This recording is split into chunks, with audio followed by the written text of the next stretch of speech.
నమస్కారం. Welcome to I dream. ధర్మ మార్గం విత్ విజిత కార్యక్రమానికి స్వాగతం.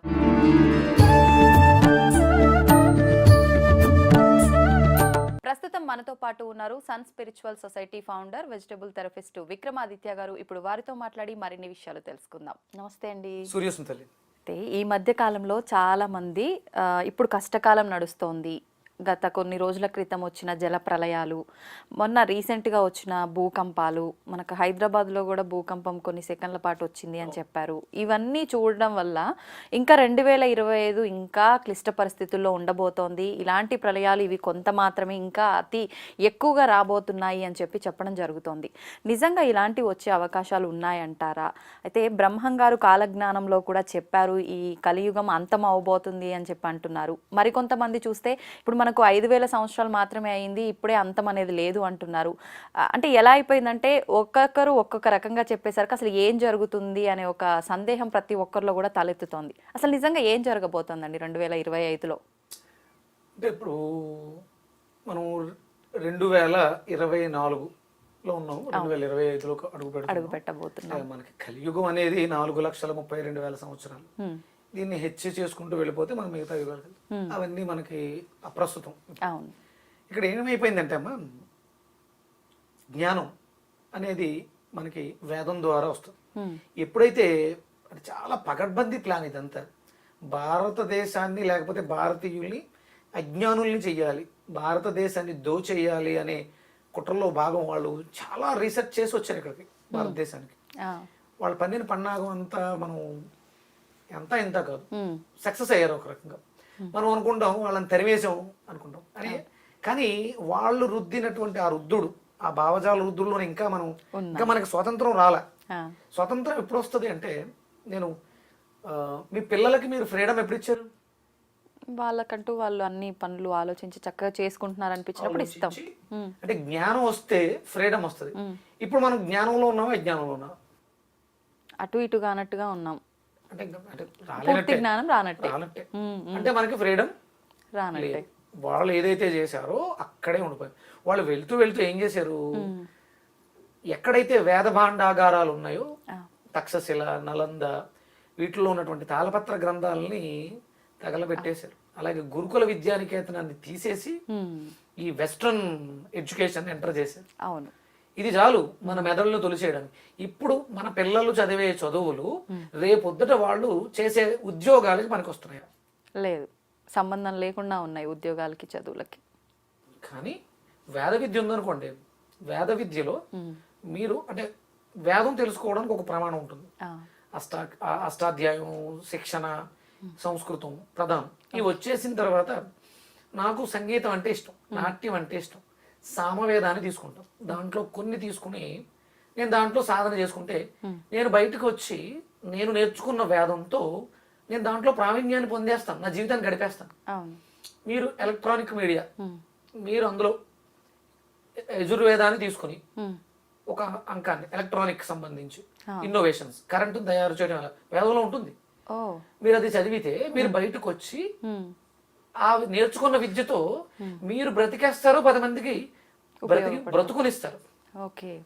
వేదాలు మొత్తం పూర్తిగా చదవాలంటే జీవితాలు సరిపోవు. కానీ మనకే నచ్చినంత వరకు సామవేదం, అథర్వణ వేదం, యజుర్వేదం, ఋగ్వేదం ఇవన్నీ అద్భుతాలు. వీటిని దూరం చేసేసారు. వేదాలు ఎవరైనా చదవచ్చా అండి? ఎవరైనా చదవచ్చండి. భగవంతుడు అనేవాడు ఇది కేవలం వీళ్ళకే అని ఉండదండి, ఇది అందరికీ. అది వేదం. వేదం అంటే ఆమోదయోగ్యం, ఇక దీనికి మించినటువంటి ఓడు ఉండదు. అప్పుడు వీళ్ళకే వీళ్ళకే వీళ్ళకే అలా ఎందుకు ఉంటుంది? ఒకటి ఏంటంటే, అంటే ఇప్పుడు మీకు వచ్చిన సందేహం ఏంటంటే వేదం బ్రాహ్మణులే చదవాలా కదా. అంటే బ్రాహ్మణుడు అనేవాడు ఎక్కడ పుట్టాడండి? జన్మతా జాయతే శూద్ర. ఇక తను చేసే పనులను బట్టి ఇప్పుడు నేను సంధ్యావందనం చేస్తానమ్మా, నేను జంజం వేసుకున్నానమ్మా, నేను బ్రాహ్మణ ఇంట్లో పుట్టా, నేను సంధ్యావందనం చేయను, మంత్రాలు చదవను, సూర్య నమస్కారాలు చేయను, నేను బ్రాహ్మణుడు అయితే ఏంటి గొప్ప? అదే కదా, నా వల్ల ఏంటి సమాజానికి ఉపయోగం? బ్రాహ్మణుడు ఎవరు అంటే జ్ఞానం ఉన్నవాడు బ్రాహ్మణుడు. బ్రహ్మ సృష్టి జరుగుతుంది నా లోపల, ప్రతి మనిషిలోనూ సృష్టి జరుగుతుంది. అంటే ప్రతి ఒక్కడో కూడా బ్రాహ్మణుడు అవ్వాలి. అంటే బ్రహ్మ అంటే ఏంటి? సృష్టి. ఇక్కడ 4 వర్ణాలు ఉన్నాయి. ఏం వర్ణాలు అంటే, ఇక్కడ మనం ప్రళయం గురించి టాపిక్ మొదలు పెట్టాం, ఇటు వెళ్తున్నాం. దీని గురించి మళ్ళీ ఇంకొక ఎపిసోడ్ చేద్దాం. వేదాలు ఎవరు చదవాలి అనే దాని గురించి ఇంకోటి చేద్దాం. ఇప్పుడు రాబోతున్న ప్రళయం ఎందుకంటే మనం ప్రకృతిని పాడు చేసాం. మీకు WHO ఈ హెల్త్ ఆర్గనైజేషన్ ఇవన్నీ కూడా రీసెర్చ్లు చేసి అనౌన్స్ చేసినాయి. క్యాన్సర్స్ విపరీతంగా స్ప్రెడ్ అయిపోతాయి, లేకపోతే కొత్త కొత్త బ్యాక్టీరియాస్ వచ్చేస్తాయి. ఎందుకంటే మనం పర్యావరణాన్ని పాడు చేసాం. అలాగే పాడైన పర్యావరణంలో మనం కూడా ఉన్నాం కాబట్టి మన ఇమ్యూనిటీ సిస్టమ్ పాడైపోయింది. ఆల్రెడీ మనం ఈ సంవత్సరంలోనే ఎక్కువ కేసెస్ చూస్తున్నామని చెప్పి 2025, 2026, 27 విపరీతమైనటువంటి క్యాన్సర్ కేసు. జలుబు చేసిన హాస్పిటల్కి వెళ్ళి టెస్ట్ చేస్తే క్యాన్సర్ ఉంది. ఏదో cancer, eye cancer, note cancer, year cancer, throat cancer, ఏదో క్యాన్సర్. ఎందుకంటే మనం దొరికినట్టు ఇష్టం వచ్చినట్టు తినేసాం, వినేసాం, చూసేసాం, అన్నీ చేసాం. ఈ నవరంధ్రాలని కూడా వాడేసాం. చాలా దారుణమైన పరిస్థితి. అంటే కొన్ని పద్ధతుల్లో వాడాలి, అవి ఎంత వాడితే అంత. ఇవి ఇష్టం వచ్చినట్టు వాడేసాం కాబట్టి ఇవన్నిటికి సంబంధించిన ప్రమాదాలు కొంచెం ఉన్నాయి. తెలుస్తుంది కదా, తప్పించుకోలేరంటారా వాటి నుంచి? ఎస్ అంటే ఇప్పుడు తెలుసుకున్నాం అంటే ఇప్పుడు వేదం చెప్పుద్ది ఇది ఏవి జరుగుతుంది, ఏం జరగాలి. అందుకని దానిని అనుసరిస్తూ వేదం ఏం చెప్తుంది అంటే ధర్మము, దానము. అంటే కర్మ చేయడం ద్వారా ఒక చెడు వస్తుంది, దాన్ని మనం దానం ద్వారా నివారణ చెయ్యాలి, నిర్మూలన చెయ్యాలి. ఇప్పుడు మీకు 2027లో గ్లోబల్ వార్మింగ్ టెంపరేచర్ 1.5 సెల్సియస్కి వెళ్ళిపోతుంది. 1.5. అమెరికన్ వాళ్ళు రీసెర్చ్ చేసి డైమండ్ డస్ట్ ని పైన స్ప్రే చేస్తే, సూర్యుడికి మనకి మధ్యలో డైమండ్ డస్ట్ ను జల్లేస్తే సూర్యకిరణాలు డైమండ్ డస్ట్ కి రిఫ్లెక్ట్ అయ్యి వెనక్కి వెళ్ళిపోతే మనం చల్లగా ఉంటాము అని వాళ్ళు ఆలోచించారు. కానీ ప్రమాదం కదా అలా కాదు, కిరణాలు పడకపోతే. ఎంత చోట డైమండ్ డస్ట్ జల్లుతారమ్మా. 200 మిలియన్ టన్స్ డైమండ్ డస్ట్ కావాలి. అంత డైమండ్ ఎక్కడ ఉంది? కొన్ని లక్షల కోట్లు ఖర్చు అవుతుంది. పోనీ అక్కడ ఉంటుందా? అది బరువుగా ఉంటుంది. వర్షం వస్తే కిందకు వచ్చేసింది, అది పీలిస్తే మనం బతుకుంటాం, చచ్చిపోతాం, ప్రమాదం. అంటే ఇలాంటివన్నీ ఉన్నాయి. రాబోతున్నవన్నీ మన చేతులారా మనం చేస్తున్నాం. ఇక్కడ ఏం చేయాలంటే పొల్యూషన్ తగ్గించాలి.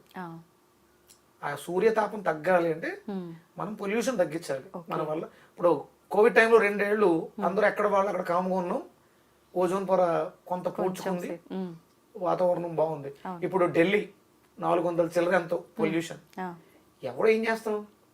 నా వంతు బాధ్యతగా, ఒక భారతీయుడుగా నా వంతు బాధ్యతగా 4 నెలలుగా నేను ఈ దీక్షలో ఉన్నాను. నా వంతు కనీసం నా ఇంటి పరిసరాలని నేను రక్షించుకుంటున్నాను సూర్య ఆరాధన ద్వారా. వేదం ఏం చెప్పుద్దంటే యజ్ఞం దీనికి పరిష్కారం చెప్తుంది. ఆ యజ్ఞంలో నువ్వు ఇచ్చేటువంటి హుతం ఇది సైంటిఫిక్ గా నేను ప్రూవ్ చేయలేకపోవచ్చు. అంటే యజ్ఞో వై విష్ణువు. విష్ణు అంటే ఏంటి? వ్యాప్తి, వ్యాపించువాడిని విష్ణు అంటారు. యజ్ఞో వై విష్ణు. భగవద్గీత అదే చెప్తుంది. నువ్వు ఆ పదార్థాన్ని హవిసు రూపంలో ఇస్తే అది వర్షం రూపంలో పైకి వెళ్ళి పంట రూపంలో మళ్ళీ వస్తుంది. నువ్వు 10 గింజలు వేస్తే పైకి వెళ్ళి 1000 గింజలు ఇస్తుంది. మళ్ళీ దాంట్లో 10 ఇస్తున్నాం. ఇది సైకిల్ జరుగుతుంది. అందుకని యజ్ఞయాగాది క్రతువులు మాత్రమే రాబోతున్న ప్రమాదాన్ని అరికట్టగలవు. నువ్వు నాస్తికుడు అయినా ఆస్తికుడు అయినా వేరే దారి చూపించడం లేదు, చేసి తీరాలి. యజ్ఞం చేయాలంటే అవునే కావాలి. అవునే కావాలంటే ఇక్కడ కబేలాలకు దోలేస్తున్నాం, తినేస్తున్నారు దున్నపోతులాగా.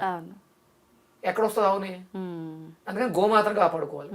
గోమాతే ఈ సమస్యకి పరిష్కారం. వజ్రం కన్నా 200 లక్షల టన్నుల వజ్ర భస్మం కన్నా గోమాత విలువైంది. గోమాతను రక్షిస్తే తప్ప మనల్ని మనం రక్షించుకోలేము. ప్రపంచ ప్రళయం ఎలాగా తప్పదు. మీకు ఒక చిన్న కథ ఒకటి చెప్తారు. ఒక బస్సులో 36 మంది ఉన్నారు. అనౌన్స్ చేశారు, ఒక పిడుగు అదే ఒక ప్రమాదం జరగబోతుంది, ఒక చెట్టు పడిపోయి ఉంటుంది అంటే బస్సు ఆగిపోయింది. అందులో ఎవరో ఒకడు పాపాత్ముడు ఉన్నాడు. అందుకని ఒక్కొక్కరిని వెళ్ళి అక్కడికి వెళ్ళి పరీక్ష చేసుకుని రమ్మన్నారు. ఒక్కొక్కరు వెళ్తున్నారు అందరూ అయిపోయారు. ఒక్కడే ఉండిపోయాడు, ఒక్కడే. వీడే పాపాత్ముడు అని తేల్చేశారు వాళ్ళు. వీడు వెళ్ళి అక్కడికి వెళ్తే ఆ చెట్టు దగ్గరికి వెళ్తే పిడుగుపడి ఆడు చచ్చిపోతాడు. ఆయన వెళ్ళనంటాడు, నువ్వు వెళ్ళాలి అంటాడు. మొత్తం మీద ఆయన బలవంతంగా లేచి అక్కడికి వెళ్ళాడు. పిడుగు పడింది, 35 మంది పోయారు. ఈ ఒక్కడు బస్సు దిగుతాడని ఆగింది అది. ఆయన మీద పడలా, పిడుగు వచ్చి బస్సు మీద పడింది. అంటే ఈ ఒక్కడు కోసం వాళ్ళందరూ కూడా రక్షింపబడ్డారు. అంటే గోమాతని మనం రక్షిస్తే మనం అందరూ రక్షించబడతాం. అంటే ఒక కర్మ ఏంటంటే అష్టాదశ పురాణాల్లో ప్రపంచ వినాశనం జరుగుతున్న భారతదేశం రక్షింపబడుతుంది, భారతదేశంలో తెలుగు వాళ్ళు రక్షింపబడతారని రాస్తుందమ్మా. ఎందుకంటే కొంచెం భయం, కొంచెం భక్తి, ఏదైనా విషయం తెలుసుకుంటే దాని మీద కొంచెం శ్రద్ధ తెలుగు వాళ్ళు పెడతారు.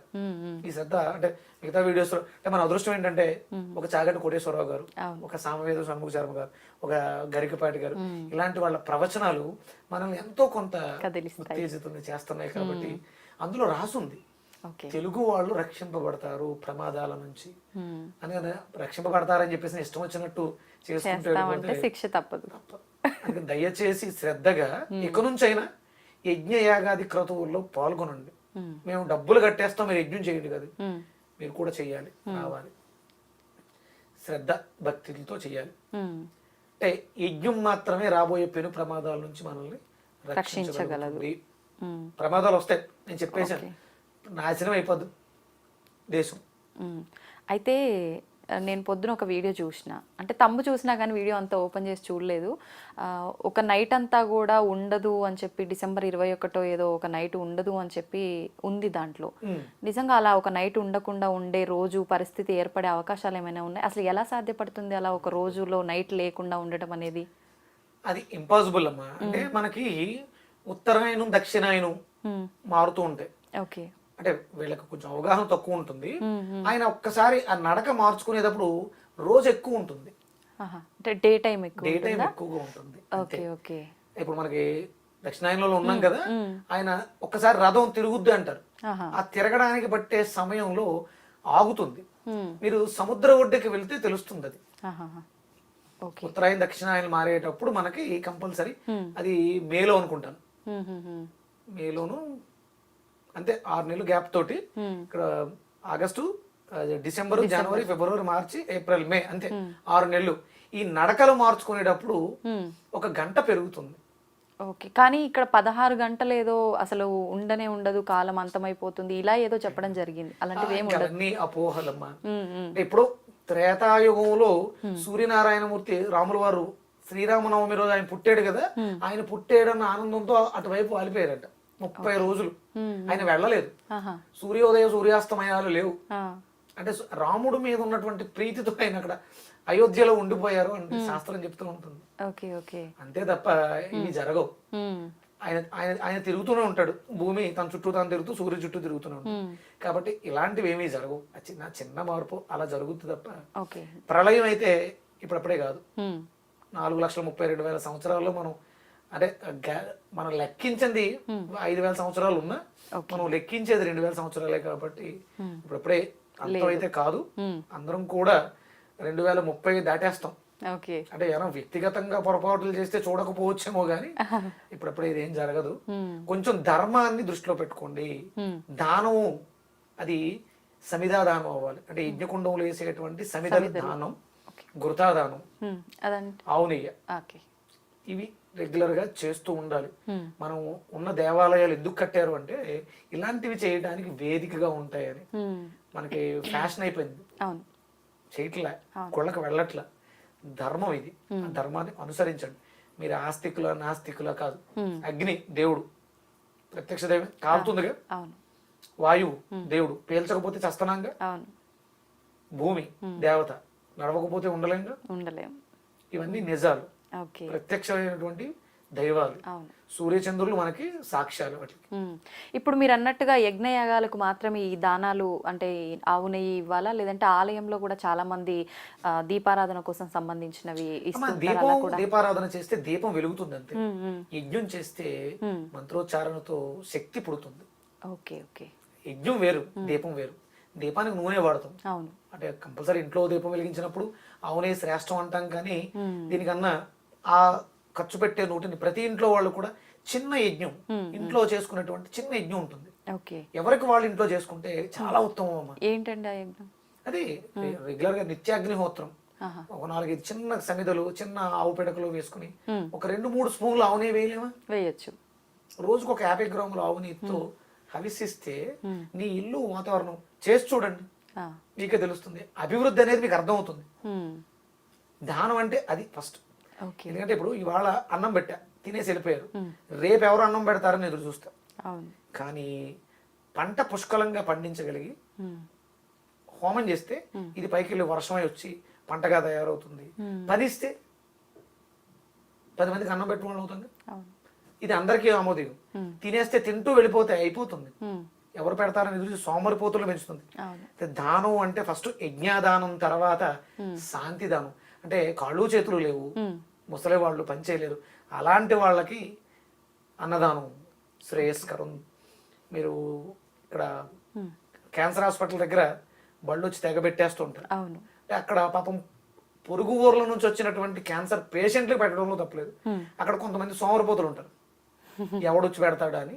అక్కడ తినేయడం, అక్కడే ఉండడం, అక్కడే సొట్లో వేళ్ళు సిగరెట్లు తాగడం, మందు తాగడం అన్ని చేసి అక్కడే ఉంటారు. సోమరిపోతులు పెంచుతారు ఆహారం కోసమే.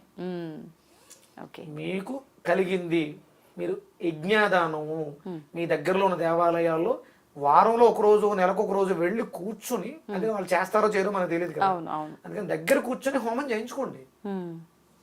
ఒక గంట కేటాయించలేమా? అవును, కేటాయించవచ్చు. ఈ దానం చేయాలి. అన్నదానం మంచిదే, కానీ అది అపాత్ర దానం అవుతుంది. యజ్ఞాదానం అపాత్ర దానం కాదు, ప్రకృతిని సమతుల్యం చేస్తుంది, పంటల అభివృద్ధి చేస్తుంది, ప్రకృతిలో ఉన్నటువంటి పొల్యూషన్ ని 100% కట్ చేస్తుంది. ఓకే.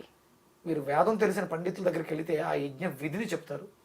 ఇంట్లో సింపుల్ గా నా వీడియోస్ ఉన్నాయి, నేను చేసి పెట్టాను. సంస్కృతుల సొసైటీలో ఒక 10 నిమిషాల్లో ప్రతి ఇంట్లో గృహస్థు ఒక చిన్న హోమగుండం పెట్టుకుని యజ్ఞం ఎలా చేయాలి చేసి పెట్టాను. సింపుల్ గా 10 నిమిషాలు అయిపోతుంది. ఓకే. అంటే ఇంట్లో పెట్టుకునే చిన్నగా ఏమైనా దొరుకుతాయా? దొరుకుతాయి, చిన్న సమయ యజ్ఞగుండాలు దొరుకుతాయి. అందులో అంటే ఏమీ లేవు. ఒక స్టీల్ గిన్నె తీసుకోండి, చిన్న స్టీల్ గిన్నె ఉంటుంది, అవును, దానికోసం కేటాయించి దాంట్లో చేసేయచ్చు. ఓకే. ఓకే. అంటే చెయ్యాలని తపన ఉండాలి.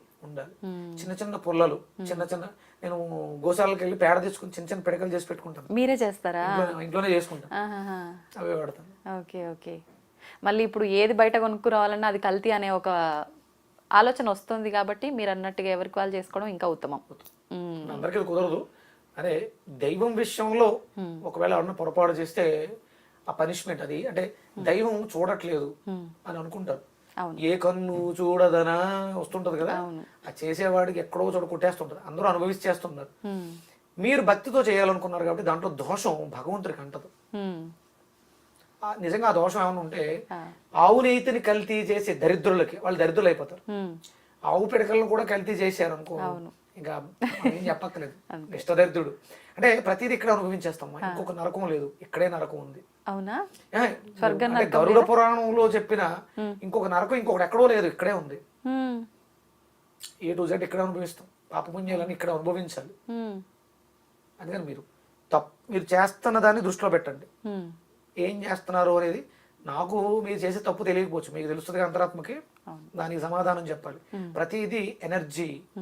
అవినీతిని కల్తీ చేస్తే ఎనర్జీని కల్తీ చేసావు కాబట్టి పాపం తెలియక నేను హోమం చేసేసాను, దాంట్లోంచి ఏదో పుట్టింది, ఒక శక్తి పుట్టింది. నిష్కల్మసమైన మనసుతో చెయ్యాలని తపంతో చేశాం కాబట్టి సత్ఫలితం నాకు, చెడు ఫలితం ఆ తప్పు చేసిన వాడికి.